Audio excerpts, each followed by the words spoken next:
Hello good morning दोस्तों। Sandeep Gurukul academy में आपका स्वागत है। हम लोग पढ़ रहे हैं दक्षिणी अमेरिका, यानी वर्ल्ड मैप में हम लोग पढ़े थे क्या, उत्तरी अमेरिका पढ़ लिए हैं और हम लोग पढ़ेंगे अब दक्षिणी अमेरिका। दक्षिणी अमेरिका में हम लोग कल एक पार्ट पढ़े थे, उसमें क्या पढ़े थे, उसमें दक्षिणी अमेरिका के देशों के बारे में देख लिए थे। दक्षिण अमेरिका में कितने देश थे, तो 13 देश थे। ठीक है, तो हम लोग अब आगे पढ़ेंगे उसके जो हमारा ये राजनैतिक कुछ मतलब पढ़ लिए थे, जैसे कि देश पढ़ लिए, देश की राजधानियां पढ़ लिए, उसमें क्या द्वीप छोटे छोटे हैं उनके बारे में भी पढ़ लिए थे, और उस पर किसका अधिकार है उसको पढ़ लिया था। अब हम लोग पढ़ेंगे दक्षिणी अमेरिका के मतलब कि जो वहाँ के पठार हैं, पर्वत हैं, इन सब के बारे में हम लोग पढ़ेंगे। ठीक है, तो उससे पहले क्या करें, उससे पहले हम लोग क्या कर सकते हैं कि वही जो रोज टेस्ट करते हैं उसको कर लेते हैं। ठीक है, टेस्ट करने के पहले क्या करेंगे, टेस्ट ले लेंगे ना हम। अब जब देखिए वर्ल्ड मैप में हम ऊपर उत्तरी अमेरिका और दक्षिणी अमेरिका जो जो पढ़ते जाएंगे, पीछे का कुछ भी पूछ सकते हैं। ठीक है, तो पीछे का आप लोग को याद होना चाहिए। तो हम यहाँ पे लिखते हैं, उसको बनाते हैं एक मानचित्र पूरा, और उसका उसमें आप दर्शा देंगे। आपको बताना होगा कि कौन सा मतलब किस स्थान का क्या नाम है। ठीक है, तो हम लोग बना देते हैं कि यहाँ पे चित्र, ये हमारा हो जाएगा उत्तरी अमेरिका। ठीक है, फिर ये हमारा हो गया उत्तरी अमेरिका वाला भाग। फिर हम लोग यहाँ से बनाएंगे अपना दक्षिणी अमेरिका वाला भाग। तो इसको थोड़ा छोटा ही बनाते हैं ना, ये ज्यादा बड़ा नहीं बन पाएगा। तो ये मान लीजिए हमारा दक्षिण अमेरिका वाला भाग हो गया। ठीक है, समझ लीजिए। तो यहाँ पे हम लोग क्या करते हैं, कुछ दर्शाते हैं और आप लोग इसको बताना होगा। यहाँ पे हमारे देखिए छोटे छोटे द्वीप थे। ठीक है, अब देखिए हम बताते हैं, आप लोग दर्शा देते हैं, आप इसको बता दीजिए। ठीक है, देखिए यहाँ पे हमारी जो ये अभी यूएसए और मैक्सिको की सीमा थी यहाँ पे। ठीक है, मैक्सिको और यूएसए की सीमा पे एक नदी हमारी ऐसे आती थी, यहाँ से ऐसे आकर यहाँ गिर जाती थी। तो इस नदी का नाम बता दीजिए, एक नंबर। ठीक है, 2 नंबर में बता दीजिए कि यहाँ पे हमारे जो एक देश था, मतलब यहाँ पे नहीं, छोटे छोटे यहाँ पे 3 देश थे ना, तो यहाँ पे एक हमारा देश था गियाना। ठीक है, यहाँ पे गियाना, गियाना की राजधानी बता दीजिए, 2 नंबर। ठीक है, ये द्वीप कौन सा है इसको बताइए, 3 नंबर। और इस पे किसका अधिकार है इसको भी बता दीजिए। ठीक है, उसके बाद बता दीजिए कि हमारा जो ये, और क्या बताएंगे आप लोग। और देखिए अभी तो हम लोग पढ़ाने ऊपर का ही पूछ लेते हैं ना। ऊपर में देखिए हमारी जो सबसे यहाँ भी उत्तरी अमेरिका की सबसे बड़ी मीठे पानी की झील ये कौन सी है, इसको आप लोग बता दीजिए ना। सबसे बड़ी मीठे पानी की झील उत्तरी अमेरिका की। ठीक है, सबसे बड़ी मीठे पानी की झील, इसको भी आप लोग बता दीजिए। ये हमारा हो जाएगा 4 नंबर। ठीक, फिर आप ये लोग बता दीजिए एक और क्या बताएंगे। यहाँ पे देखिए पूरे उत्तरी अमेरिका की सबसे ऊंची चोटी क्या थी, यहाँ पे थी हमारी सबसे ऊंची चोटी, तो इसका नाम बता दीजिए, ऊंची चोटी का नाम। ये हमारा हो जाएगा 5 नंबर। तो 5 आप लोग बताइए। फिर है तो ढेर सारा पूछने के लिए, लेकिन आप लोगों को टेस्ट होता रहता है तो क्या होता है कि आगे भी पूछना पड़ता है ना। तो आप लोग क्या करिए, 5 बताइए, 5 बता दीजिए। फिर हम लोग इसको आप बताइए, कमेंट में लिखिए, उसके बाद हम क्या करते हैं, हम भी इसको बता देंगे यहाँ पे कि क्या होगा इसका। ठीक है, उसके बाद हम लोग चालू कर देंगे अपना दक्षिण अमेरिका का भौगोलिक मानचित्र। भौगोलिक मानचित्र में लोग पर्वत पढ़ लेंगे, पठार पढ़ लेंगे। तो देखेंगे आज कितना पढ़ सकते हैं, पर्वत, पठार, नदी, झील, ये ज्वालामुखी, जो भी पढ़ सकते हैं आज हम लोग पढ़ेंगे। ठीक है, तो पहले इसको आप लोग देख मतलब किए होंगे, जो आपको आया होगा लिख लिए होंगे। फिर हम लोग क्या करते हैं, हम इसको अपने से बता देते हैं। ठीक है, तो देखिए हमारा 1 नंबर क्या है, ये 1 नंबर है हमारा जो पूछे यूएसए और मैक्सिको की सीमा पर कौन सी नदी है। तो ये हमारी नदी कौन सी हो जाएगी, तो यूएसए और मैक्सिको की सीमा पर हो जाएगी ग्रैंड रियो नदी, इसको लोग बोलते हैं ग्रैंड रियो नदी। ठीक है, ये हमारी हो गई ग्रैंड रियो नदी। फिर हमारा कौन सा था, फिर हमारा देखिए ये कौन सा द्वीप है, तो ये हमारा है गाला पैगोस। गाला पैगोस, गाला पैगोस किसका था, तो गाला पैगोस था हमारा इक्वाडोर का, इक्वाडोर। ठीक है, और फिर हमारा कौन सा था, और फिर हमारी सबसे बड़ी मीठे पानी की झील कौन सी है, तो सबसे बड़ी मीठे पानी की झील हमारी 4 नंबर थी सुपीरियर। ये यहाँ पे हम लोग कौन सी झील पढ़े थे, सुपीरियर झील ना, सुपीरियर झील। ठीक है, और पूछे पड़े थे सबसे ऊंची चोटी कौन सी है, तो सबसे ऊंची चोटी हमारी थी अलास्का पर्वत श्रेणी में कौन सी थी, तो माउंट मैकेनली, इसको हम लोग बोलते हैं माउंट मैकेनली। मैकेनली, माउंट मैकेनली का ही नाम क्या था, देनाली। ठीक है, इसी को हम लोग बोलते थे देनाली। तो हमारे ये हो गए। और हम लोग एक अच्छा हमारा यहाँ बच गया गियाना। गियाना की राजधानी हम लोग क्या पढ़े थे? तो गियाना की हमारी राजधानी क्या हो जाएगी? गियाना की राजधानी हम लोग बताए थे क्या कल? जॉर्ज टाउन बताए थे ना शायद। हाँ, जॉर्ज टाउन। इसकी राजधानी हो जाएगी जॉर्ज टाउन। George town. ठीक है, ये हमारे हो गए 5। तो आप लोग 5 देख लीजिए, 5 हो गए। नाम क्या क्या है वो भी देख लिए। तो आप लोग इसका मतलब उत्तर दिए होंगे। ठीक है, डस्टर कहाँ गया? इसका आप लोग 5 का नाम दिए होंगे ना। तो हम क्या करते हैं कि अब हम लोग चालू करते हैं आगे। अब हम लोग दक्षिणी अमेरिका में अपना पढ़ेंगे। तो देखिए आप लोगों को बताया था कि अगर मतलब ये वीडियो देख रहे हैं तो वीडियो के साथ साथ आपके पास क्या क्या होना चाहिए? आपके पास होना चाहिए एक एटलस होना चाहिए। ठीक है, और कॉपी पेन तो होना भी चाहिए, साथ साथ में एटलस होना चाहिए। देखिए हमारे पास एटलस है। ठीक है, ये देखिए हमारे पास एटलस है, खान सर का एटलस है ना। ये एक एटलस है और एक एटलस हमारे पास और है, ये स्कूल एटलस है। ठीक है, तो ये एटलस आप लोगों के पास एक होना चाहिए कम से कम ना। तो आपके पास 2 नहीं है तो एक एक कोई भी होना चाहिए आपके पास। सब में मतलब होता है वो चीजें। ठीक है, तो हम यहाँ पे बनाते हैं मानचित्र और आप लोगों को एटलस के माध्यम से भी बता देंगे और ऐसे भी बता देंगे कि कौन सा पर्वत, कौन सा पठार कहाँ पे स्थित है। ठीक है, और किस राज्य में स्थित है, उसकी ऊंची चोटी क्या है, कौन कौन से ज्वालामुखी हैं। ठीक है, तो यहाँ पे हम एक बनाते हैं, ये देखिए इसका पहले बना लेते हैं। ये हमारा क्या हो जाता है? ये विषुवत रेखा होता है ना। विषुवत रेखा के ऊपर से हम ऐसे करते हैं, फिर ये ऐसे, फिर इसको थोड़ा सा यहाँ से लाके ऐसे, फिर ये थोड़ा, हाँ समझ लीजिएगा ऐसे ना। ये यहाँ से आ गया, फिर इसको ऐसे करके ऐसे बना देते हैं इसमें मिला के। और यहाँ पे हमारा एक द्वीप था, यहाँ भी छोटे छोटे द्वीप थे। ठीक है, अब देखिए हम इसमें पहले चालू करते हैं कि पर्वत श्रेणियां कौन कौन सी हैं। तो देखिए यहाँ पे एक पर्वत श्रेणी हमारी है, इसको बना देते हैं पहले ना। यहाँ पे देखिए हमारी एक पर्वत श्रेणी ऐसे ऐसे करके है।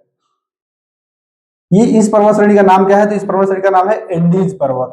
ठीक है, और एंडीज पर्वत की विशेषता क्या है कि ये विश्व की सबसे लंबी पर्वत श्रृंखला है। विश्व की सबसे लंबी पर्वत श्रृंखला है। इसकी लंबाई कितनी है? तो इसकी लंबाई लगभग है 7014 किलो 14 मीटर, नहीं 14 किलोमीटर। ठीक है,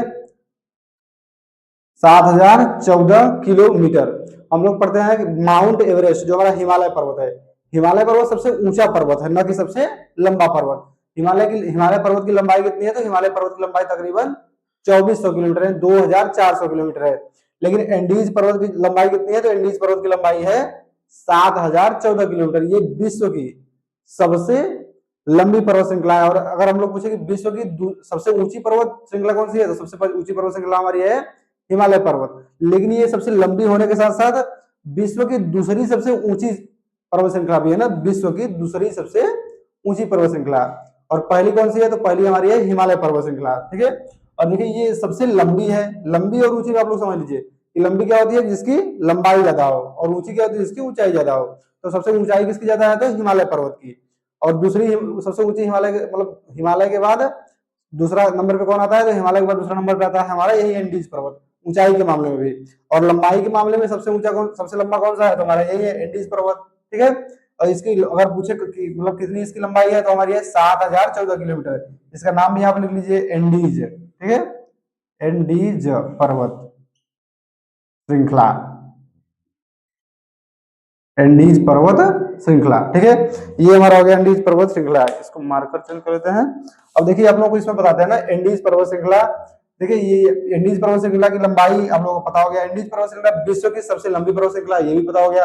अब देखिए इसमें देखें हम लोग कि विश्व इसकी मतलब एंडीज पर्वत की सबसे ऊंची चोटी क्या है? तो एंडीज पर्वत की सबसे ऊंची चोटी हमारी क्या हो जाएगी? एकांका गुआ। ठीक है, एकांका गुआ। अब देखिए ये आप लोग मान इसको लीजिए, ये जो हमारा आपके पास एटलस होगा। ठीक है, और एटलस में आप लोग क्या करिए कि एटलस में एक अपना मानचित्र खोलिए और उसमें देखिए कि जो दक्षिणी अमेरिका का भौगोलिक मानचित्र या प्राकृतिक, देखिए आप लिखा ना प्राकृतिक या भौगोलिक, इसको आप लोग देखेंगे तो इसमें आप लोगों को दिया रहेगा ये मतलब जो हम नाम बताया अभी, माउंट एकांका गुआ। ठीक है, तो माउंट एकांका गुआ जो है वो विश्व की सबसे, इसकी सबसे एंडीज की सबसे ऊंची पर्वत चोटी है। तो इसको हम लोग देखिए यहाँ पे दिखाते हैं आप लोगों ना कहाँ पे स्थित है। इसमें होगा हमारा माउंट एकांका गुआ। देखिए यहाँ पे स्थित है माउंट एकांका गुआ। ये एकांका गुआ है 6960 मीटर ऊंचा है। ठीक है, तो आप लोग देख लीजिए आपके अपने अपने, देखिए इसमें भी होगा ना, उसमें भी है और इसमें भी होगा। इसमें देखिए हमारा कहाँ है? माउंट एकांका गुआ। ये इसको रखते हैं, फिर इसको देखते हैं। देखिए यहाँ पे हमारा होगा माउंट एकांका गुआ। देखिए यहाँ पे माउंट एकांका एकांका गुआ आप लोग दिख रहा होगा ना। देखिए ये देखिए, तो एकांका गुआ आप लोग देख लीजिए होगा, इसकी ऊंचाई है 6960 मीटर। ठीक है, तो इसको हम लोग यहाँ पे लिखते हैं ना एकांका गुहा, यहाँ पे हमारा है एकांका गुहा। ठीक है, ये हमारा हो गया एकांका गुहा। एकांका गुहा जो है वो विश्व की सबसे ऊंची, ये अगर पूछे कि कहाँ स्थित है तो ये हमारा हो जाएगा अर्जेंटीना वाले क्षेत्र में पड़ जाएगा ना, ये थोड़ा मतलब अंदर है, तो ये अर्जेंटीना में स्थित है। किस देश में स्थित है तो अर्जेंटीना। ठीक है, ये हमारा अर्जेंटीना वाले देश में स्थित है एकांका गुहा। एकांका, इसकी ऊंचाई कितनी है, इसकी ऊंचाई है 6960 मीटर। इसकी ऊंचाई है 6960 मीटर। ठीक है, तो ये हो गई हमारी एकांका गुहा। अब हम लोग देखते हैं इसमें कुछ मतलब और ना, यहाँ पे देखिए हमारा एक पड़ जाएगा, यहाँ पे हमारा पड़ेगा एक ऊजस डेल सलाडो, यहाँ पे हम इसको नाम लिखते हैं ना, यहाँ पे लिखते हैं ऊजस डेल सलाडो। ये ओजस डेल सलाडो क्या है, ये कहाँ स्थित है, पहली बात तो ये इक्वाडोर में स्थित है ना, इक्वाडोर देश जो हमारा है इक्वाडोर। और ये इक्वाडोर की दूसरी, ठीक है, इक्वाडोर की दूसरी सबसे ऊंची पर्वत, ऊंची पर्वत चोटी होने के साथ साथ इक्वाडोर की दूसरी सबसे ऊंची पर्वत, इस पे इसी पे क्या है सक्रिय ज्वालामुखी है ना, ये हमारा सक्रिय ज्वालामुखी है। तो ऊजस डेल सलाडो ऊंची होने के साथ साथ ये, एक मिनट रुकिए, इसको हम लोग इसमें देखते हैं ना, इसमें हम लोग देखते हैं ओजस डेल सलाडो, इसमें नहीं है, इसमें ओजस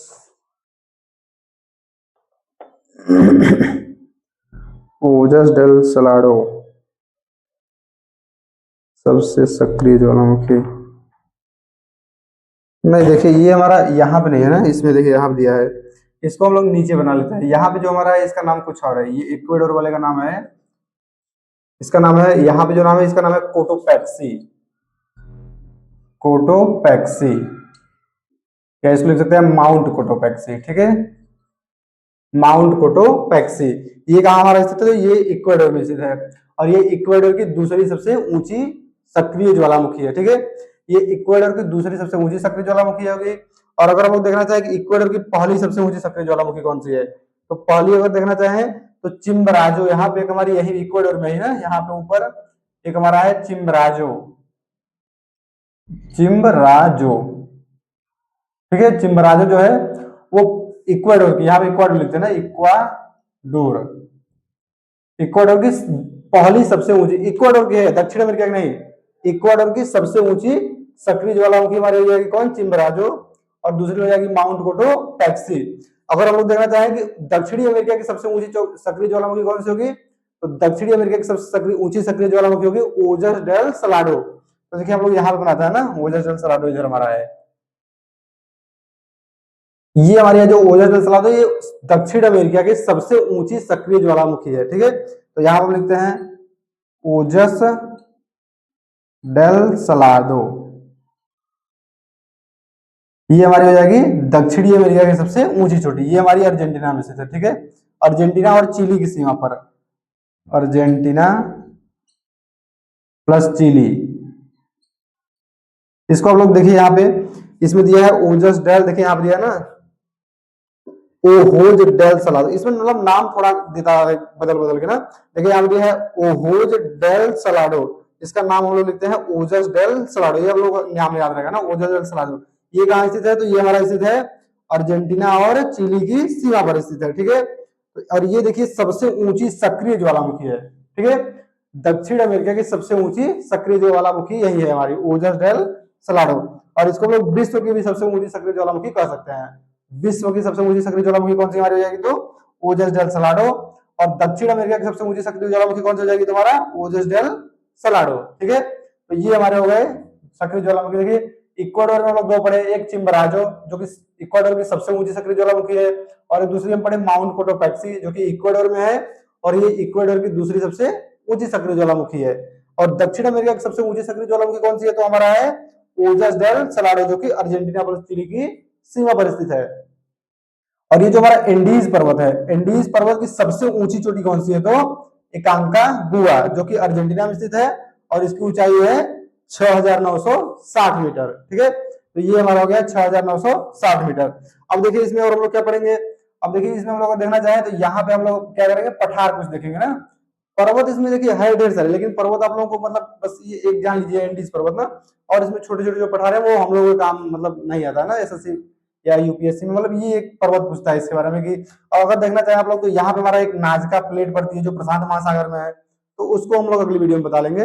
लेकिन अभी क्या पढ़ रहे हैं, पर्वत पढ़ लिए, तो पर्वत एक हमारा ये हो गया। अब हम लोग कुछ पठार देख लेते हैं, ठीक है। तो कुछ पठार देखेंगे, देखिए ये हमारा पठार यहाँ पे है, यहाँ पे देखिए हमारा गियाना वाला एक देश था, तो यहाँ पे एक हमारा है गियाना का पठार, ठीक है।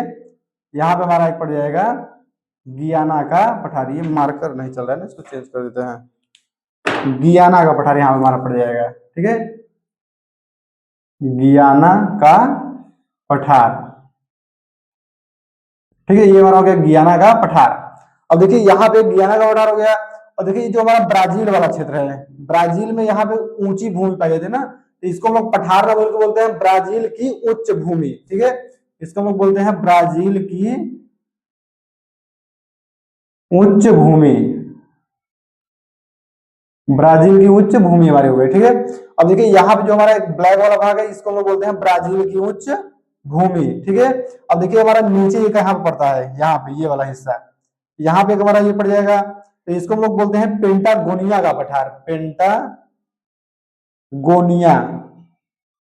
का पठार सॉरी, पेंटागोनिया का पठार, ठीक है। अब देखिए यहाँ पे हमारा एक देश था बोलीविया, तो यहाँ पे हमारा एक पठार पड़ता है बोलीविया का पठार, ठीक है, यहां पर हम लिखते हैं बोलीविया, बोलीविया का पठार, यहां पर हमारा पड़ जाएगा बोलीविया का पठार। देखिए हमारे कितने हो गए पठार, देखिए एक हमारा गियाना का पठार हो गया, एक हमारा ब्राजील की उच्च भूमि हो गई, उच्च भूमि ये भी पठार ही है ना, लेकिन इसको हम लोग क्या बोलते हैं ब्राजील की उच्च भूमि। यहाँ पे हमारा नीचे जो अर्जेंटीना वाला भाग है, अर्जेंटीना हमारा स्थित है पेंटागोनिया का पठार, यहाँ हमारा एक बोलीविया देश है, बोलीविया में स्थित हमारा बोलीविया का पठार, ठीक है। बोलीविया के पठार में ही हमारी एक मतलब की झील है टीटीकाका झील, टीटीकाका झील जो है वो वहां पे मतलब नौवहन किया था ना, और ये विश्व की ऐसी एकमात्र सबसे ऊंची ये मतलब झील है जिसमें नौवहन किया था, मतलब सबसे ऊंची एकमात्र नहीं, विश्व की सबसे ऊंची जो झील है उसमें मतलब कि नौवहन मतलब जो हमारे नाव होते हैं वो चला जाता है, वहां पे पर्यटक जाते हैं, ठीक है। और उस झील में कम से कम मतलब 40 के आसपास द्वीप हैं, उन द्वीपों पे मतलब आबादी मतलब लोग भी रहते हैं, और उसके आप चारों साइड क्या होता है कि वहां पे नाव द्वारा मतलब कि लोगों को घुमाया जाता है और वहां पे नौवहन कराया जाता है, ठीक है। तो यही पे हमारा स्थित है वो टीटीकाका झील। तो हम लोग झील पढ़ेंगे अभी ना, तो उसको मतलब देख लेंगे, लेकिन अभी हम लोग क्या पढ़ रहे हैं, पर्वत पठार पढ़ लिए ना। अब देखिए यहाँ पे जो हमारा बीच वाला भाग बचा, ये हमारा कौन सा भाग है, तो यहाँ पे हमारा पड़ जाता है ये अमेजन की भूमि, जो हमारी अमेजन नदी है नहीं है, अमेजन, अमेजन भूमि इसको बोल सकते हैं ना, अमेजन भूमि, या यही पे हमारा पाया जाता है अमेजन का जंगल, ठीक है। अमेजन का जंगल जानते हैं आप लोग, अमेजन जंगल के बारे में जानते होंगे कि अमेजन का जंगल जो है वो विश्व का सबसे बड़ा जंगल है, ठीक है। और यहाँ पे अमेजन नदी हमारी यहीं पे पाई जाती है, अमेजन नदी हमारी पेरू से निकलकर इस अमेजन के जंगल से बहती हुई मतलब कि जाके इधर मतलब गियाना ये इधर वाले क्षेत्र में गिर जाती है, ठीक है। तो यहाँ पे हमारा देखिए अमेजन की भूमि के बारे में समझ लीजिए, अमेजन जंगल जो है वो अमेजन की उसको बोलते हैं अमेजन की भूमि, ठीक है। तो अमेजन जंगल विश्व का सबसे बड़ा जंगल है, ठीक है। ये लगभग मतलब कि इसको अगर इसके बारे में हम लोग जानना चाहें तो ये विश्व की मतलब कि जो हमारा ऑक्सीजन है, विश्व में जितना भी ऑक्सीजन मतलब पैदा होता है जो पेड़ पौधों द्वारा बनाया जाता है, उसमें भी अमेजन के जंगल का लगभग 20% योगदान होता है, ठीक है। इसको हम लोग यहाँ पे जो हमारा अमेजन का जंगल, इसको आप लिखते हैं ना अमेजन का जंगल, अमेजन का जंगल, अमेजन के जंगल के बारे में अगर हम लोग देखना चाहें तो ये इसको हम लोग बोलते हैं सेलवास, सेलवास। देखिए यहाँ पे जो अमेजन के जंगल को हम लोग बोलते हैं सेलवास का जंगल, ठीक है। यहाँ पे मतलब इसका नाम रखा गया है ना, अमेजन के जंगल में जो पेड़ पौधे पाए जाते हैं उसको हम लोग बोलते हैं सेलवास, ठीक है, सेलवास। तो ये अमेजन का जंगल जो है उसके बारे में बताया आप लोगों को कि विश्व में जो हमारा विश्व में मतलब कि मतलब ऑक्सीजन प्राप्त होता है, वो ऑक्सीजन यहाँ से सबसे ज्यादा 20% ऑक्सीजन केवल हमारा ये अमेजन का जंगल देता है, ठीक है। तो इसलिए इसको हम लोग क्या बोलते हैं, इसको हम लोग बोलते हैं विश्व का फेफड़ा, ठीक है। इसको हम लोग बोल देते हैं विश्व का फेफड़ा, विश्व का फेफड़ा इसको बोलते हैं कि क्यों, क्योंकि यहाँ पे सबसे ज्यादा, यहाँ पे विश्व में मतलब कि जो जंगल हमारे हैं वो सबसे ज्यादा जंगल यही पाया जाता है, और यहीं से ही ऑक्सीजन का सबसे ज्यादा मतलब यहाँ से ऑक्सीजन सबसे ज्यादा प्राप्त होता है, इसलिए हम उसको बोलते हैं विश्व का फेफड़ा। फेफड़ा क्या होता है, जिससे हम लोग सांस लेते हैं, जिसको हवा को शुद्ध करते हैं, तो ये भी हवा को क्या करता है, कार्बन डाइऑक्साइड अपने अंदर लेता है और वहां से ऑक्सीजन को बाहर छोड़ता है।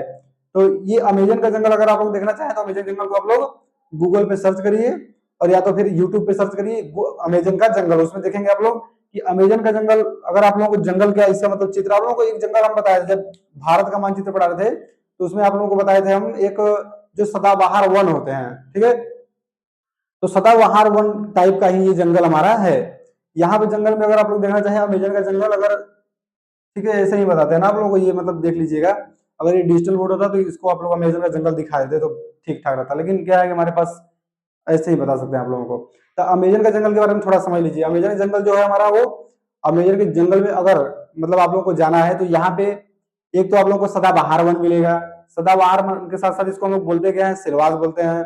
ये कुछ जानकारी होती है ना, यहाँ पे 20% हमारा ऑक्सीजन प्राप्त होता है, इसलिए इसको हम लोग बोलते हैं विश्व का फेफड़ा।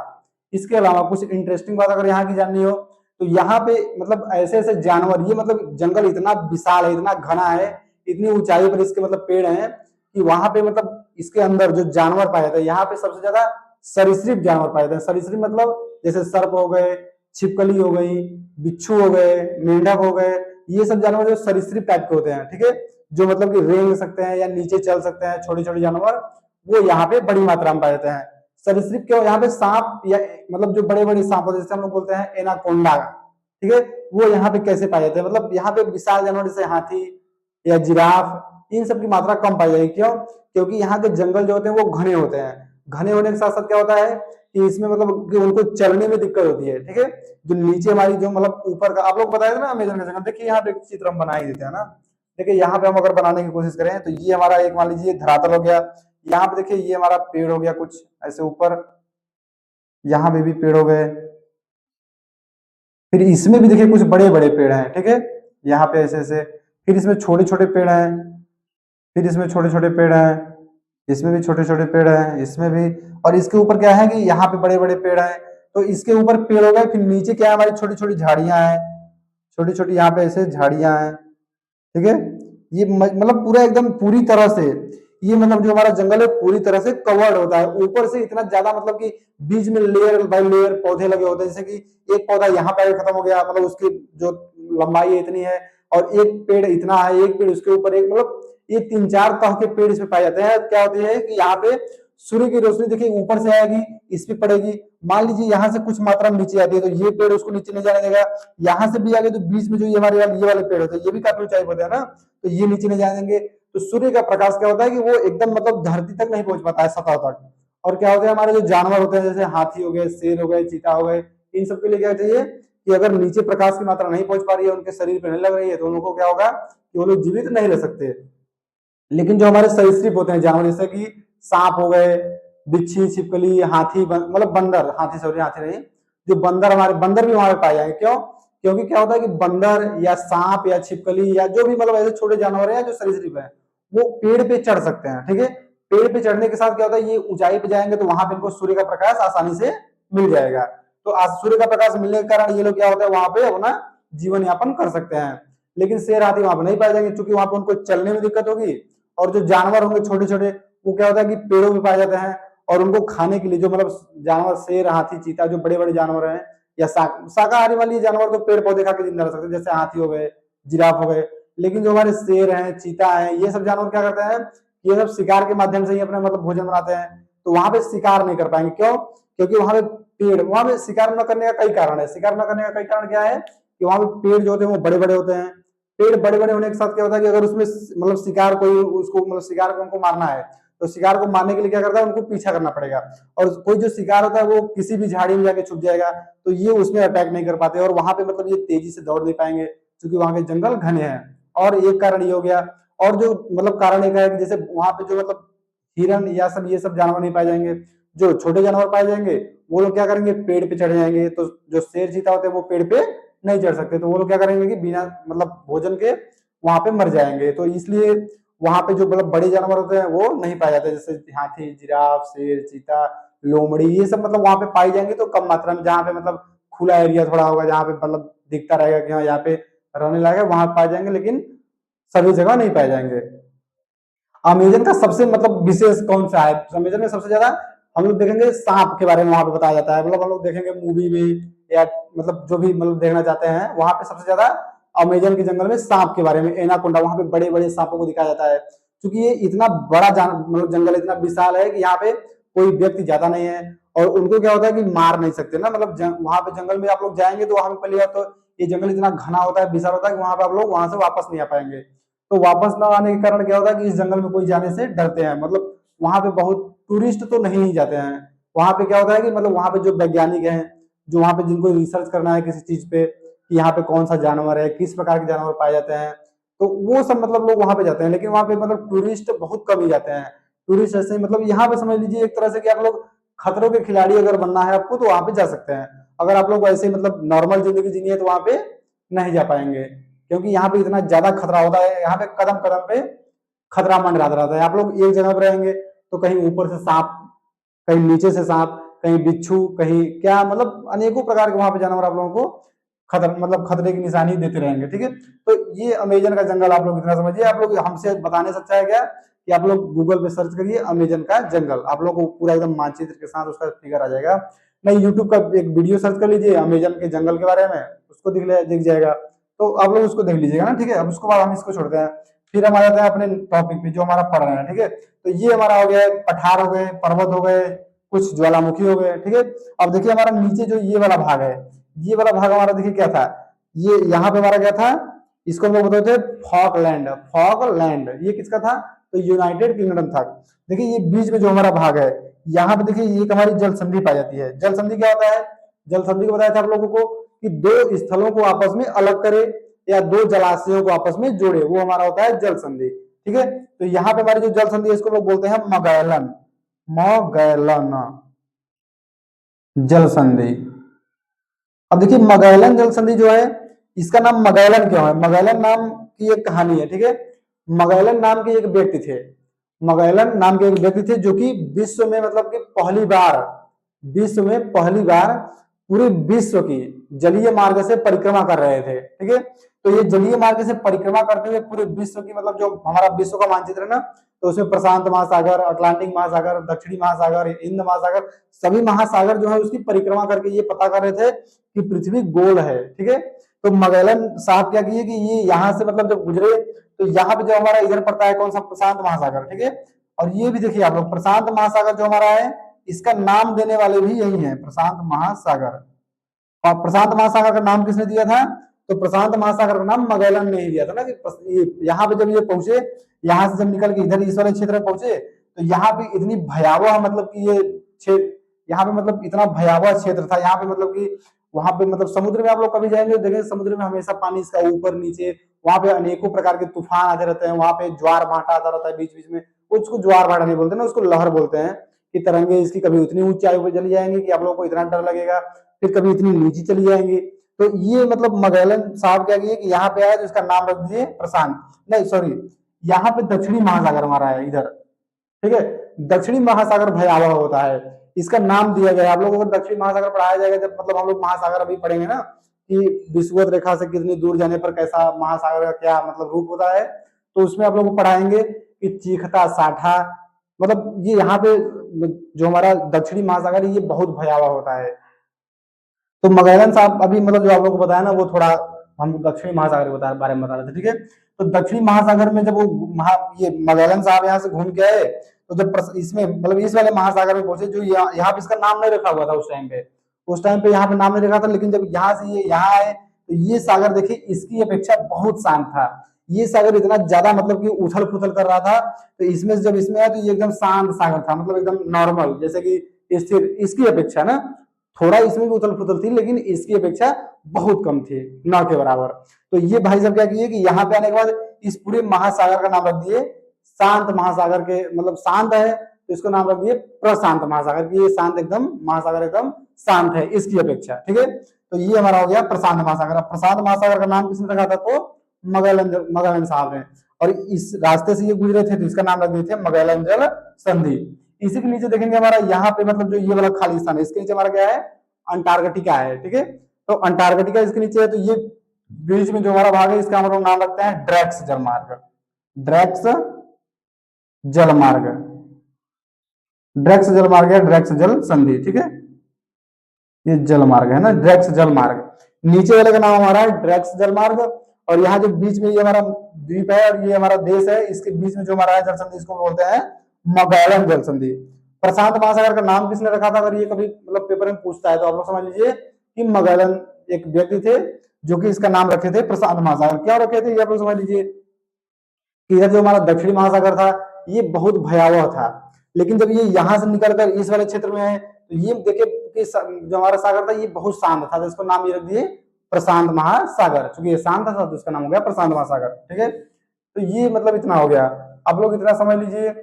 उसके बाद हम लोग और अगर नदी झील के बारे में पढ़े तो ये वीडियो थोड़ा लंबा होगा ना, तो इसका आज का वीडियो यही तक रहेगा, फिर हम लोग मिलेंगे अगली वीडियो में, ठीक है। तो आज का वीडियो इतना है, आप लोग इतना देख लीजिए, समझ लीजिए। आप लोग इसको क्या करिए कि आप लोग पढ़ते समय एक अपने पास एटलस रखिए, ठीक है, कोई भी एटलस, चाहे खान सर का एटलस हो, चाहे स्कूल एटलस हो, मतलब जो भी आपके पास अवेलेबल है, जरूरी नहीं है कि मतलब नया ही खरीदे, जो आपके पास है उसको आप लोग रखिए। और उसमें देखिए हम यहाँ पे बताया ना कि ब्राजील का पठार कहाँ है, तो आप लोग देखिए ये वाला हिस्सा जो हमारा ये देखिए आप ब्राजीलिया लिखा ना, ब्राजील की उच्च भूमि, उच्च प्रदेश, तो ये वाला जो हमारा हो गया ब्राजील का प्रदेश हो गया। देखिए यहाँ गियाना उच्च भूमि या गियाना का पठार लिखा है, तो ये हमारा गियाना का पठार हो गया। अब देखिए यहाँ पे हमारा लिखा है पेंटागोनिया कहाँ है, देखिए यहाँ पे नीचे एकदम लिखा है हमारा पेंटागोनिया का पठार, पेंटागोनिया का मरुस्थल, तो पेंटागोनिया का मरुस्थल ये वाला हमारा हो गया। देखिए यहाँ से यहाँ हमारा देखिए जो ये बड़ा वाला बताया था हम लोगों को, ये हमारा एंडीज पर्वत है।